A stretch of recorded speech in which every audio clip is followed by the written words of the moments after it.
ഈ സർക്കാരിന്റെ ചില വീഴ്ചകളെ പറ്റിയൊക്കെ പറയുമ്പോഴേ പെൻഷൻ മുടങ്ങിയതും ശമ്പളം മുടങ്ങിയതും DA കൊടുക്കാൻ പറ്റാതെ പോയതും ഒക്കെ ഗവൺമെന്റിന് പറ്റിയ ചെറിയ ചില്ലറ ഏനക്കേടുകളായിട്ട് സഖാവ് സമ്മതിക്കുന്നുണ്ട്. പക്ഷെ അതിന്റെ കുറ്റക്കാര് ഗവൺമെന്റ് അല്ല കേട്ടോ, CPM അല്ല. നമ്മൾ തെറ്റിദ്ധരിച്ചതാ. അതിന്റെ യഥാർത്ഥ കാരണക്കാര് അല്ലെങ്കിൽ ഏക കാരണക്കാര് കേന്ദ്ര ഗവൺമെന്റാ. നിർമ്മല സീതാരാമനാണ് ധനകാര്യമന്ത്രി. അവരുടെ അടുത്ത് വായ്പയ്ക്ക് അനുവാദവുമായി ചെന്നു, അവർ കൊടുത്തില്ല. സാറേ, ഓരോ സംസ്ഥാനങ്ങൾക്കും വായ്പ എടുക്കാൻ പറ്റിയ ചില പരിധികളൊക്കെ ഉണ്ട്. അതിനപ്പുറത്തേക്ക് വായ്പ എടുക്കാൻ അനുവദിക്കാൻ അത് നിർമ്മല സീതാരാമനല്ല, മറ്റാരെങ്കിലും ആണെങ്കിൽ സാധിക്കില്ല. അപ്പോൾ നമുക്ക് അനുവദനീയമായ പരിധിക്കപ്പുറത്ത് വായ്പ എടുക്കാനുള്ള അനുവാദനം ചെന്നപ്പോഴാണ് കേന്ദ്ര ഗവൺമെന്റ് കൈമലർത്തിയത്. അപ്പോൾ ഒപ്പം പ്രതിയായിട്ട് UDF MP-മാരെയും ഗോവിന്ദൻ മാഷ് കാണുന്നുണ്ട് കേട്ടോ. അവര് നിർമ്മല സീതാരാമനോട് പറഞ്ഞു, കേരളത്തിന് അങ്ങനെ വായ്പയൊന്നും കൊടുക്കാൻ അനുവാദം കൊടുക്കണ്ട, അവന്മാർ അനുഭവിക്കട്ടെ എന്ന് പറഞ്ഞു. കേരളത്തിന്റെ MP-മാര് കേരളത്തിനെതിരായിട്ട് BJP-യുടെ ധനമന്ത്രിയോട് പറഞ്ഞു. ഇത് പറയുന്നത് കേട്ടാൽ തോന്നും നിർമ്മല സീതാരാമൻ പ്രവർത്തിക്കുന്നത് കേരളത്തിൽ നിന്നുള്ള UDF MP-മാര് പറഞ്ഞതനുസരിച്ചായിരുന്നു എന്ന് തോന്നിപ്പോകും. ഈ പരാജയത്തിന്റെ കാരണങ്ങൾ കണ്ടെത്തുമ്പോൾ തന്നെ തെറ്റുതിരുത്തലിന്റെ ഒരു പാക്കേജിനെ കുറിച്ചും സഖാവ് പറഞ്ഞു വയ്ക്കുന്നുണ്ട്. അതിലൊന്ന്, സർക്കാർ നടപ്പാക്കേണ്ട ഒരു കർമ്മ പരിപാടി രൂപവൽക്കരിക്കും അല്ലെങ്കിൽ തയ്യാറാക്കും എന്നുള്ളതാണ്.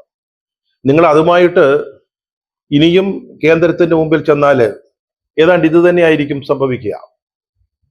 നമുക്ക് കിട്ടുന്ന വരുമാനം, ശരിയായ വരുമാനം, വായ്പാ കടം, ഇതൊക്കെ ധൂർത്തടിച്ച് ധാരാളിത്തം നടത്തി അവസാനം കൂടുതൽ കൂടുതൽ വായ്പ എടുക്കാൻ അനുവാദം ചോദിച്ചു ചെന്നാൽ കേന്ദ്രം അത് സമ്മതിച്ചു തരാൻ പോകുന്നില്ല. നമ്മുടെ ഗോവിന്ദൻ സഖാവ് അല്ലെങ്കിൽ പാർട്ടി സെക്രട്ടറി ഗവൺമെന്റിനോട് പറ, നിങ്ങൾ ഈ ധൂർത്ത് അവസാനിപ്പിക്കാൻ പറ. സാർ, എന്തോരം ധൂർത്താണിത്. അതിന്റെ വിശദാംശങ്ങളിലേക്കൊന്നും ഞാൻ കടന്നു പോകുന്നില്ല. ഏറ്റവും അവസാനത്തെ ഒരു ധൂർത്തിന്റെ കഥ ഇവിടെ ഒന്ന് പറയേണ്ടിയിരിക്കുന്നു. അതായത് സ്വർണ്ണക്കടത്ത് കേസുണ്ടായപ്പോൾ കേന്ദ്ര അന്വേഷണ ഏജൻസികൾക്കെതിരെ ഒരു ജുഡീഷ്യൽ അന്വേഷണം നടത്താൻ സംസ്ഥാന സർക്കാർ തീരുമാനിച്ചു. വളരെ വിശേഷപ്പെട്ട ഒരു തീരുമാനമായിരുന്നു. ഒരു സംസ്ഥാന സർക്കാർ കേന്ദ്ര ഏജൻസിയിലെ ഉദ്യോഗസ്ഥന്മാർക്കെതിരെ അന്വേഷണം നടത്തുക.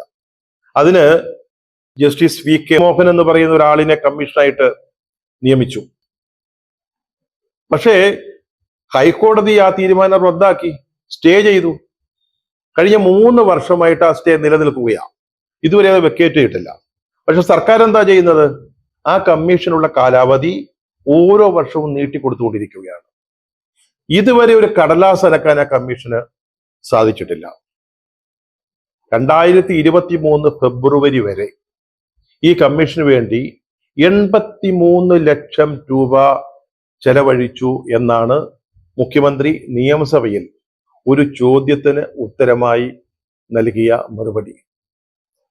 സുഹൃത്തിന്റെ ഏറ്റവും അവസാനത്തെ ഒരു ഒരു ഒരു ദൃഷ്ടാന്തം ചൂണ്ടിക്കാണിച്ചു എന്നേ ഉള്ളൂ.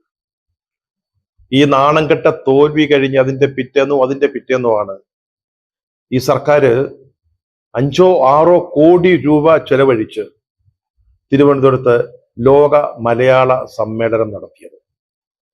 ഇതുവരെ പലവട്ടം ലോക മലയാള സമ്മേളനങ്ങൾ നടത്തിയതാണ്. കേരള സഭയെന്നോ ലോക മലയാള സഭയെന്നോ ഒക്കെ പറഞ്ഞിട്ട് 5 പൈസയുടെ പ്രയോജനം സംസ്ഥാന സർക്കാരിനോ സംസ്ഥാനത്തിനോ ഉണ്ടായിട്ടില്ല.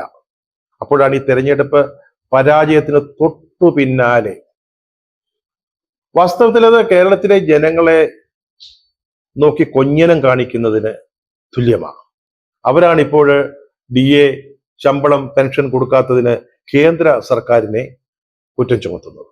ഈ സന്ദേശം സിനിമയിലെ ആ പാവം ഒരു സഖാവ് ചോദിക്കുന്നുണ്ട്, സഖാവ് ലളിതമായിട്ടൊന്ന് പറ, പാർട്ടിയെ ഈ പതനത്തിലെത്തിച്ച, അല്ലെങ്കിൽ പാർട്ടിക്ക് ഇതുപോലൊരു വലിയ പരാജയം ഉണ്ടാക്കി കൊടുത്ത നടപടികളുടെയും പ്രവർത്തികളുടെയും കാരണഭൂതന്മാർക്കെതിരെ എന്തെങ്കിലും നടപടിയെടുക്കാൻ ഈ പാർട്ടി ഉദ്ദേശിക്കുന്നുണ്ടോ?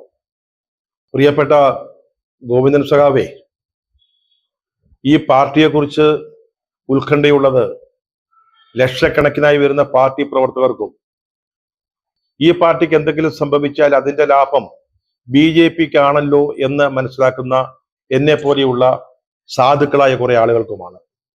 ബാക്കി ബഹുഭൂരിപക്ഷം വരുന്ന ആളുകൾക്ക് ഈ പാർട്ടി എതിരെ പോയാലും യാതൊരു ബുദ്ധിമുട്ടുമില്ല. അതുകൊണ്ട് പാർട്ടിയെ, പാർട്ടിയുടെ നേതൃത്വത്തിലുള്ള ഭരണത്തെ ഗ്രസിച്ചിരിക്കുന്ന അർബുദം കണ്ടെത്തണം, അത് ചെത്തി മാറ്റി ചികിത്സിക്കണം. അല്ലെങ്കിൽ ബംഗാളിലെയും ത്രിപുരയിലെയും പാർട്ടിക്ക് സംഭവിച്ചതുപോലെ ഇവിടെയും പാർട്ടി ചത്ത്